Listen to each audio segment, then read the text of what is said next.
네, 안녕하십니까? 저는 나사렛대학교 원격교육지원센터 전용원이라고 합니다.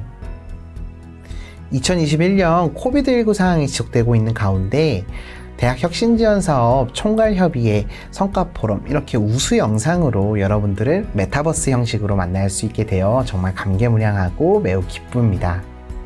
저는 이번에 나사렛대학교에서 대학 혁신지원 사업으로 1차 연도부터 현재까지 운영했던 유니버셜 디자인 기반 학습관리 시스템, 즉 UDLMS에 대해서 이야기할까 하고요. 또 아울러서 BF 기반 콘텐츠, 저희는 BF를 베리어 프리라고 표현을 하는데요.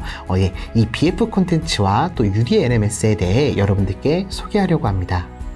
네, 진행 순서로는 UDLMS 및 BF 기반 콘텐츠의 추진 배경과 필요성, 또 대학에서 진행한 추진 사항들과 UDLMS의 특징을 필두로 해서 코로나 사태의 이 특수성에 대해서 우리가 어떻게 대응을 했는지에 대해서 말씀드리고요. 또 향후 계획에 대해 말씀드릴까 합니다. 첫 번째로는 추진 배경입니다. 우리 나사렛대학교 인재상인 나눔 인재상 구현을 하기 위해서 장애 학생들이 많은 특징들을 고려하고 생각해서 장애 학생들도 편하게 시청할 수 있는 BF 기반 콘텐츠, BF, 베리어 프리, 아까 말씀드렸죠. 즉, 물리적이나 심리적 장애물이 없는 환경을 조성하는 것을 콘텐츠에 적용하면 어떨까라는 생각으로 이 BF 기반 콘텐츠 이러닝을 좀 이렇게 저희가 갖추게 되었고요. 이후에는 이 콘텐츠를 기반으로 해서 UDLMS, 즉 보편적 설계가 적용되어 있는 UDLMS를 통해서 시각장애 학생들도 어렵지 않게 LMS를 사용할 수 있는 이런 환경을 구축하고자 했습니다. 이러한 사항들은 우리 정부정책 제5차 장애인 정책 종합계획 안에도 포함되어 있었습니다. 정부 계획안은 지속적인 특수교육 대상자가 증가되고 있어서 통합교육 지원의 내실화, 장애 대학생 교육 복지 지원, 또 웹 모바일 정보 접근성 보장, 또 차별 없는 방송 접근, 콘텐츠 이용 환경의 보장, 마지막으로 이제 장애물이 없는 생활 환경, 즉 베리어 프리 인증 활성화와 유니버셜 디자인 환경 조성 총 6가지의 추진 방향이 제시되어 있었습니다. 네, 이런 추진 배경을 갖고 우리 대학을 살펴보니 보시는 것처럼 2019학년도 기준 장애 유형 통계표입니다. 이제 시각장애 학우들, 청각 언어 장애 학우들, 지체 장애 학우들, 기타 뇌변변 장애 학우들, 여러 장애 학우들이 있었는데요. 이런 장애 학우들과 비장애 학우들의 통합 교육이 절실하였으며, 또 우리 대학 같은 경우에 19년도 이전 LMS에 대한 이제 인식과 또 LMS를 활용하는 광자가 약 한 1.5%로 이제 표기가 돼서 이 개선이 매우 필요했었습니다. 그리고 또 장애 학생 정보 접근성 보장 및 편의 증진 지원 강화를 위해서 이런 배경과 또 이런 추진을 통해서 우리가 UDLMS를 구축하게 되었습니다. 다음으로는 그럼 어떻게 이 유니버셜 디자인을 적용한 LMS, 즉 학습관리 시스템을 만들까에 대한 추진 내용입니다. 일단 일반 LMS와는 차별화된 요소로 이 유니버셜 디자인을 적용하기 위해서 시각장애 학우들의 웹 접근성 극대화가 먼저 초점에 맞춰졌었습니다. 즉 스크린 리더 또는 보조공학기기 또는 TTS, 우리 텍스트 투 스피치라고 얘기하는데요. 이렇게 음성 안내를 통해서 시각장애 학우들이 누구보다도 더 편하게 쉽게 접근을 할 수 있었어야 됩니다. 네, 이것을 좀 중점으로 해서 우리 이제 입찰 과정을 통해 업체 선정을 먼저 진행하게 되었습니다. 업체가 선정된 이후에는 이제 업체 관계자들과 또 그 다음에 장애학생지원센터 협조하에 우리 시각장애 학우들, 이제 테스트를 위한 시각장애 학우들과 또 이제 원격교육지원센터 교직원들이 같이 참여하는 FCI를 진행하게 되었습니다. FCI 내용으로는 유형별 가상 시나리오를 작성하여 시각장애하고 뿐만 아닌 청각장애하고 학생들, 또 이제 지체장애하고 학생들에 대한 주로 1주차에 대한 학습 목표를 이루는 단계까지 이제 어떻게 진행을 할까였습니다. 그래서 이제 시각장애하고들 같은 경우와 이제 청각장애하고들 같은 경우에는 영상 재생을 하기, 이제 자막 키거나 아니면 시각장애하고들은 영상을 켤 수 있게끔 음성 안내에 따라 지도를 하는 경우였고요. 학습을 마친 이후에는 이 학습 활동, 이제 퀴즈나 토론이나 아니면 다양한 학습 활동들을 진행할 수 있는 이 가상 시나리오를 잡고 우리 학생들에게 약 한 2주 정도의 기간을 줘서 여기까지 있는 시나리오에 도달할 수 있는 이런 단계를 진행했고요. 이후에는 이제 업체와 이제 저희 원격교육지원센터가 같이 협의하에 학생들에 대해서 어떤 게 불편했는지 또 어떤 것을 적용하면 좋겠는지에 대한 이제 서로 이제 소통을 통해서 이 LMS에 적용하게 되었습니다. 네, 그 결과 우리 이제 시각장애 학우들 같은 경우에는 일반 학생들보다 이 접근하는 단계, 이 프로세스 과정이 정말 달랐습니다. 그래서 우리가 흔히 이제 일반 학생들은 보고 이제 찾고 마우스로 클릭해서 넘어간다면 우리 시각장애 학우 같은 경우에는 이 보조공학기기를 통해서 자꾸 이제 탭 기능을 누르고 아니면 역탭을 한다든지 해서 하나하나씩 음성을 들어가면서 찾아갔습니다. 그래서 무엇보다 이 들어갈 수 있는 소스가 단계가 낮아져야지만, 감소해야지만 일반 학생들과 동일한 학습 효과를 보였는데요. 네, 그래서 우리는 일반 학생들이 사용할 수 있는 일반 테마와 이제 시각장애 학우들이 사용할 수 있는 커스텀 테마, 이렇게 두 가지 분류를 통해서 LMS를 구축하게 되었습니다. 또 청각장애 학우 같은 경우에는 우리가 이제 흔히 밑에 자막을 띄운다라고 말씀을 하시는데요. 생각보다 우리 이제 청각장애 학우들 중에서 국문을 모르고 이 수어만을 아는 농인이 있고요. 이제 수어가 아닌 또 국문만 아는 농인, 이렇게가 있습니다. 그래서 이 두 가지를 통합하기 위해서 수어와 그 다음에 이제 밑에 국문 자막을 같이 넣는 유형으로 지금 진행이 되어 있고요.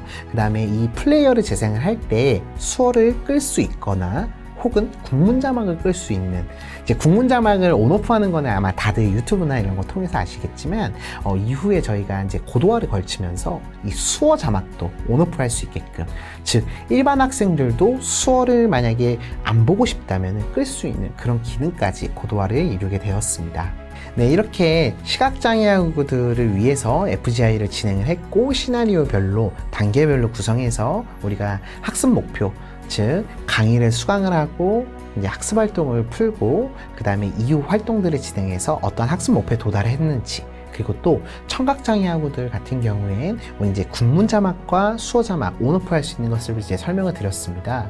네, 이제 실제 사례를 이제 보여드리는 게 이제 우리 구성원 분들에게 이해가 더 빠를 것 같아서 옆에 이제 제가 이제 여기 띄워드릴 건데요.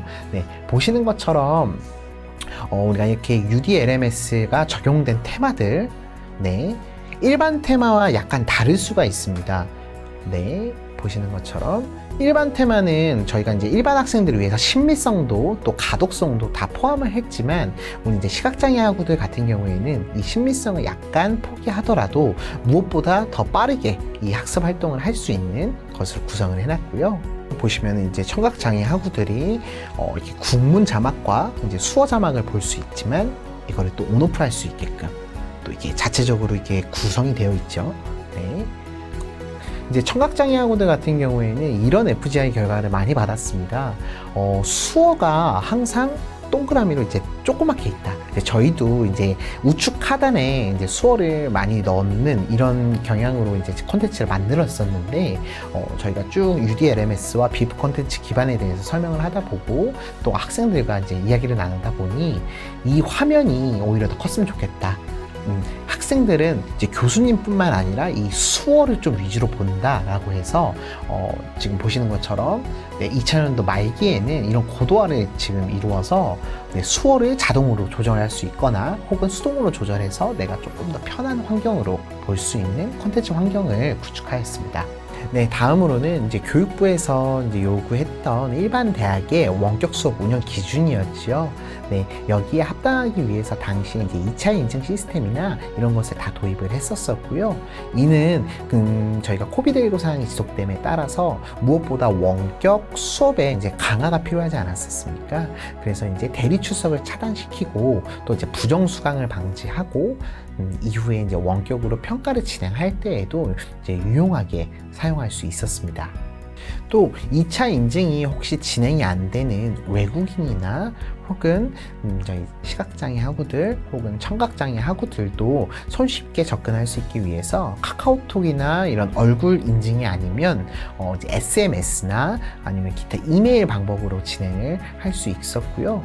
이제 장애 학우뿐만 아니라 이렇게 외국 학생들, 즉 이제 그 보편적인 정말 이 장벽이 없는 이 LMS를 구축하기 위해서 정말 많은 힘을 썼던 것 같습니다. 네, 이렇게 나사렛 대학교의 LMS는 기존 LMS, 뭐 단순히 이러닝만 위한 페이지 혹은 웹 접근성이 낮은 이미지 형식은 음성 인식이 되지 않은 이런 것을 뛰어넘어서 나사렛이 누구나 이용하기 쉽고 보편적인 학습관리 디자인을 구현하려고 노력을 많이 했고요. 또 웹페이지의 접근성의 극대화, 아까 말씀드렸던 것처럼 모든 것이 다 음성화, 텍스트화가 되어 있기 때문에 음성 인식을 통해서 시각장애 학우들이 누구보다 더 빠르게 접근할 수 있고요. 저희가 언어 장벽이 없는 웹페이지, 아마 이제 타 대학들도 많은 이제 LMS 업체들을 통해서 지원을 받으시겠지만 저희도 일본어, 중국어, 또 영어 이렇게 기본 3개 국어를 기본으로 탑재하고 있고 이제 학습자 맞춤의 이제 심플한 UI, 유저 인터페이스를 제공하는 이런 LMS로 좀 구축하게 되었습니다. 네, 이렇게 UDLMS, 즉 보편적 설계 학습이 적용된 이 학습관리 시스템을 통한 주요 성과를 이제 좀 말씀드릴까 합니다. 네, 보이시는 것처럼 이제 자체적인 시연회를 통해서 이제 대회 성과 확산까지 이루었고요. 이 시연회 때는 실제 시각장애 학우가 어떤 것을 찾아가 봐라, 혹은 이 4주차 영상을 수강해 봅시다, 혹은 6주차의 과제 활동을 진행해 봅시다, 이런 시나리오에 대한 시연회를 같이 진행을 했었습니다. 실제로 당시에는 이제 저희가 미리 시나리오를 준 것이 아닌 우리 학생이 직접 찾아갈 수 있게끔 이제 보조공학 기기의 연결을 통해서 진행을 했었고요. 이후에 저희가 코로나19, 즉 지금 현재 상황이 터지면서 실제로 장애 학생들의 학습권 보장에 대한 이해가 정말 많았었습니다. 그래서 이제 청각학우들 혹은 시각장애 학우들에 대한 이런 요구들도 많았었는데요. 네, 마침 저희 이제 UDLMS를 통해서 시각장애 학우들도 누구도 쉽게 접근할 수 있고, 또 청각장애학우 같은 경우에 현재 지금 장애학생지원센터와 협의를 통해서 청각장애학우가 포함되어 있는 이 교과목 같은 경우에는 이제 전체 다 국문 자막을 일단 기본으로 제공을 하고요. 혹 이제 국문을 모르는 농인들이 있는 경우에는 수어 자막까지도 지원하는 이런 BF 기반 콘텐츠를 통해서 우리 학습권 보장에 있어서 정말 힘을 많이 썼던 것 같습니다. 네, 보이시는 것처럼 이렇게 수어가 필요한 농인들을 위한 교과목은 이렇게 수어가 포함되어 있는 것을 볼 수 있고요. 네, 이런 것들이 또 하나씩 쌓이다 보니 이제 자체적으로 혹은 대외적으로도 이런 많은 기사들이 저희가 있을 수 있었고, 또 장애학생 온라인 원격 수업 지원에 있어서 이렇게 우수하다, 아니면 선도를 달리고 있다, 네, 이런 것을 많이 볼 수 있었고요. 네, 그리고 또 이제 KBS 사랑의 가족이라는 프로그램을 통해서 이제 교육부의 실제 민원 사항들과 여러 가지 사항들, 또 우수하게 이제 지금 코비드19 사항을 이겨내고 있는 이제 학교 소개에 저희 나사렛 대학교하고 이제 또 제가 나와서 이렇게 설명을 할 수 있는 기회도 있었습니다. 이후에 이제 저희가 따로 이제 대성과를 내지 않더라도 이제 너무 감사하게 잘 알아주셔서 주변에서 블로그에 포스팅도 되는 경우도 상당히 많았고요. 나사렛 대학교가 이렇게 차별 없는 학습권 보장으로 이제 이렇게 잘 운영하고 있다라는 것과, 또 이런 것들이 또 쌓여서 2020학년도 1학기 때는 교육부 원격 수업 우수 사례로 채택되어서 이제 다른 것보다는 이제 장애 학생들을 위주로 이렇게 시나리오로 구분을 하고 또 FGI를 진행해서 효과적으로, 정말 효율적으로, 성공적으로 코비드19에 대응했다라는 우수 사례를 저희가 받을 수 있었습니다. 또 지금 진행하고 있는 이 주체, 대학혁신지원사업 총괄협의회 2차년도 때 이렇게 보시는 것처럼 장애학생 기반, 우리 UD 기반 LMS 시스템 구축으로 또 BF 콘텐츠 개발 이렇게 이루었다라는 우수 성과의 뉴스레터 또 기재하게 되었고요. 네, 이렇게 하나씩 이런 결과들이 쌓이고 또 저희도 또 학교 내부에서도 많은 연구를 진행하다 보니 이번 그 2020학년도 2학기지요. 네, 그 교육부 추경 사업을 통해서 저희 비대면 긴급 지원 사업을 CMS 구축을 진행하게 되었습니다. 네, 아까 처음에 보셨던 그 수어를 온오프 할 수 있는 기능, 네, 또 수어를 좀 이렇게 자유롭게 수동적으로 움직일 수 있는 기능, 네, 이 기능들을 CMS에 같이 탑재하여서 저희가 고도화를 또 이뤄내기도 하였습니다. 네, 그리고 많은 대학들이 아마 스튜디오나 뭐 여러 이제 장비들에 대한 유지 보수를 코로나 상황 때문에 더 진행하셨을 것 같은데요. 네, 우리 대학도 이제 UDLMS와 BF 기반 콘텐츠뿐만 아니라 자체적으로 1인 스튜디오를 제작해서 이제 수어 통역사와 같이 진행할 수 있는, 또 이곳에서 실시간 강의도 진행할 수 있는, 단순 녹화뿐만 아니라 다양하게 활용할 수 있는 용도로 1인 스튜디오를 만들었습니다. 아마 여러 대학들에서도 하이브리드 강의실 혹은 뭐 강의 녹화 강의실 해서 뭐 추적형 카메라를 설치하는 곳도 있었고 아마 많은 경우가 있었는데요. 저희 쪽에서도 시설 투자를 통해서 제가 지금 촬영하고 있는 것처럼 최대한 콘텐츠의 이 향상에 있어서 좀 이렇게 어떻게 하면 할 수 있을까, 더 좋은 영상을 만들어낼 수 있을까, 이런 곳에도 많이 투자하게 되었습니다. 네, 이렇게 우리 나사렛대학교에서는 이 보편적 설계 학습이 적용된 UDLMS와 BF 기반 콘텐츠, 그리고 또 이런 시설 환경 구축 등으로 인해서 코비드 환경을 좀 잘 넘어갈 수 있는 이런 계기가 되었고, 대학 혁신지원 사업을 통해서 무엇보다 학습권 보장을 조금 더 어떻게 하면 학생들이 더 공부를 열심히 할 수 있을까, 학습권을 보장할 수 있을까, 이것에 많이 좀 주력을 했다고 생각이 됩니다. 또 이렇게 우리 대학뿐만 아니라 아마 이걸 보고 계신 여러 대학에서도 이 코비드19 상황을 조금 이겨내고 정말 잘 버텨낼 수 있게끔 뭐 많은 스튜디오 제작이라든지 콘텐츠 제작이라든지 여러 분야에서 아마 힘써 주신 걸로 저는 알고 있습니다. 이제 21학년도 2학기가 곧 다가오는데, 물론 대면 수업이 뭐 주로 이루어진다라는 교육부 발표도 있었지만 아마 이 비대면 수업, 즉 이제 혼합 수업의 형태가 되었던, 아니면 이어나가서 뭐 공유대학이 되었던 어떤 형식으로도 이 비대면에 대한 이 수요와 그 다음에 이 시장과 또 이 혁신 사례들은 끊이지 않을 것으로 저는 생각하고 있습니다.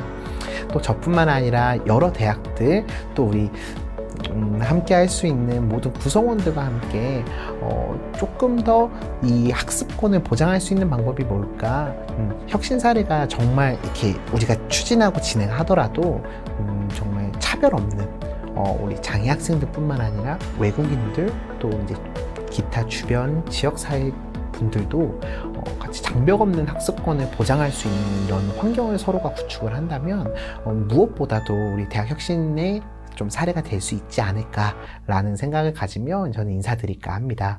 네, 이상 나사렛대학교 원격교육지원센터 전용원이었습니다. 경청해 주셔서 감사합니다.